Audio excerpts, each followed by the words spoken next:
every night there's lessons that can be learned in this league. How much is not getting too high and not getting too low, I guess, an ingredient for success for you guys?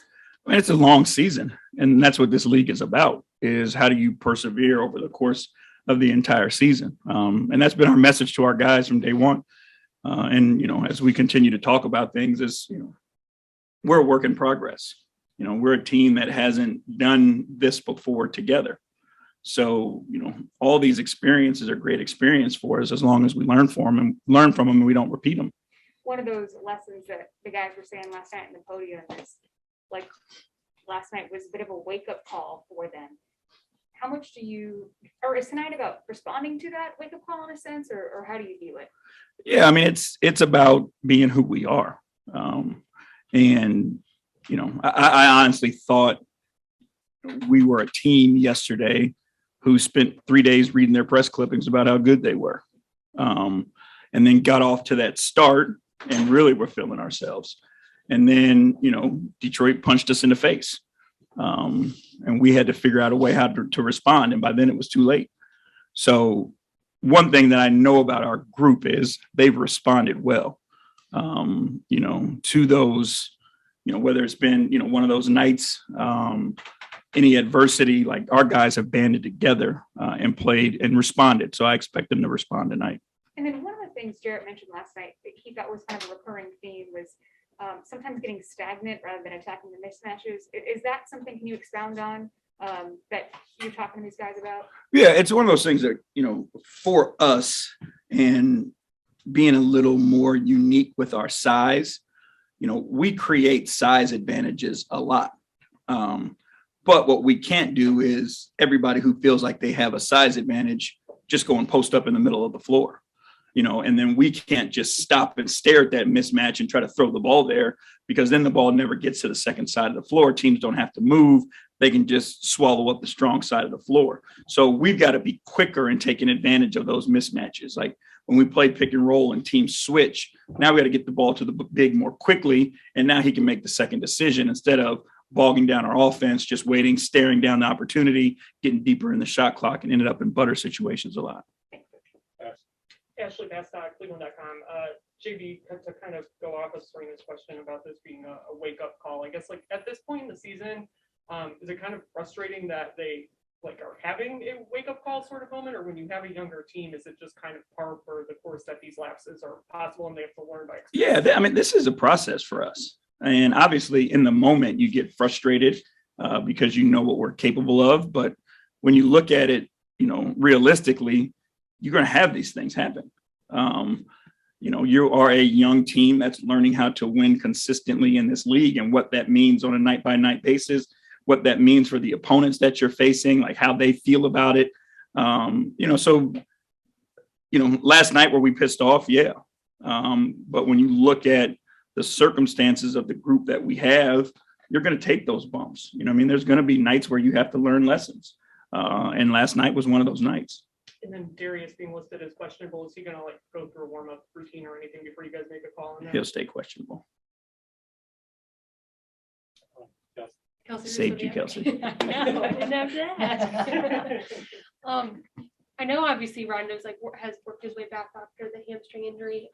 And so there's only, it's a small sample size, but what do you see as the potential of Darius and Rondo, especially late in the games, and what they can bring to the floor as a backcourt unit? Well, just the opportunity to free Darius up of all the playmaking responsibilities, and then give him an opportunity to be an off-ball recipient as well.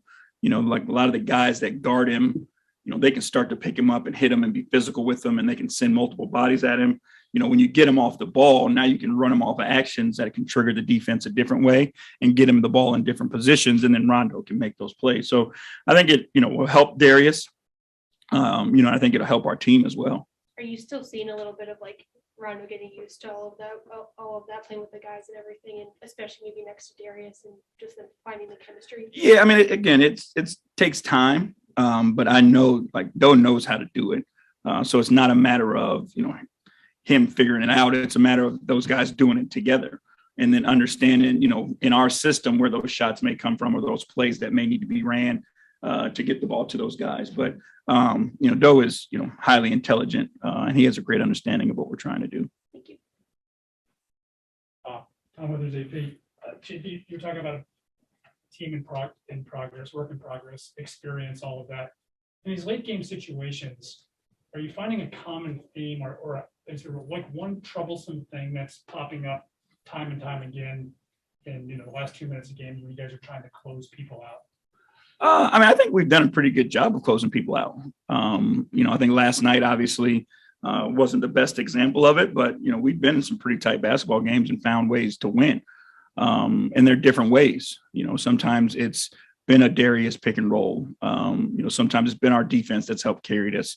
So I don't think it's one particular thing. I think, it's a consistent thing for us when our offense gets stagnant, and that's when we stop moving, we start staring down mismatches. That to me is the consistent thing, but that's an issue when our offense gets stagnant, period. Is it your experience that that's common with a young team, that guys are kind of, it's not necessarily Evan waiting for Darius to do something or vice versa, but waiting for somebody to kind of take over, if you will?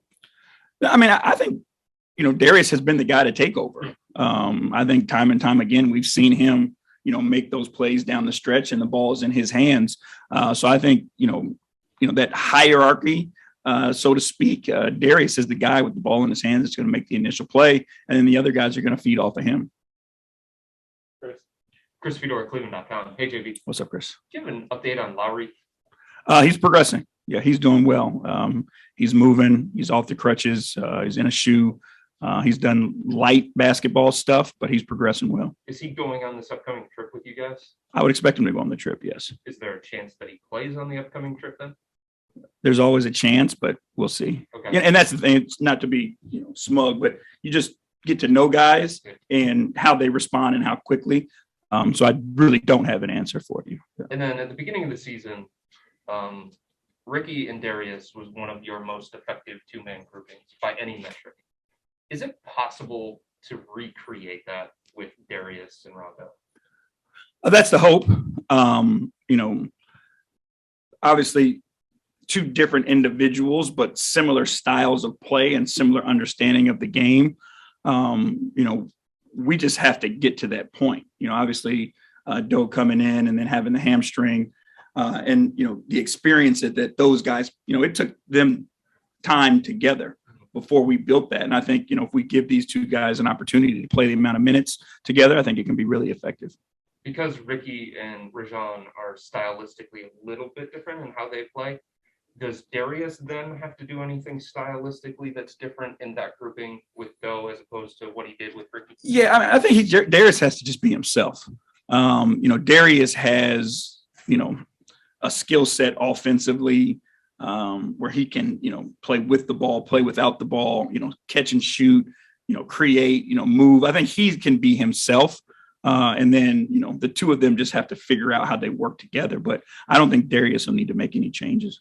And then last night you put Dean on Kate at the beginning of the game, and you've been giving Dean some more of these difficult assignments. What is it you like about Dean as a defender? His size, for one, and then his ability to move his feet. He does a really good job of making people have to play over the top of him. Very rarely does he give, straight line drives or angles.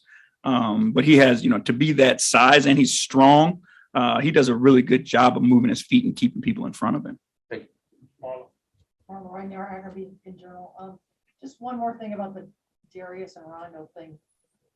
Obviously, Rondo knows that Darius is the closer. I mean, speaking of him in glowing terms, but is there any adjustment with Rondo? I mean, he did it for so long, that, or is it just their personality, working together, or is it a little bit of this Rondo?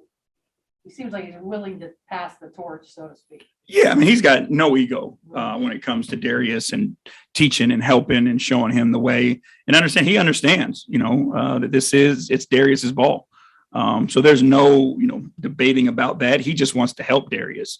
And I think that's the thing where, he just has to figure out, and they have to figure out over time, each other's sweet spots, where they like the ball, when they're in, the 3-man action, where to set the screens and all those things that I think will just come over time.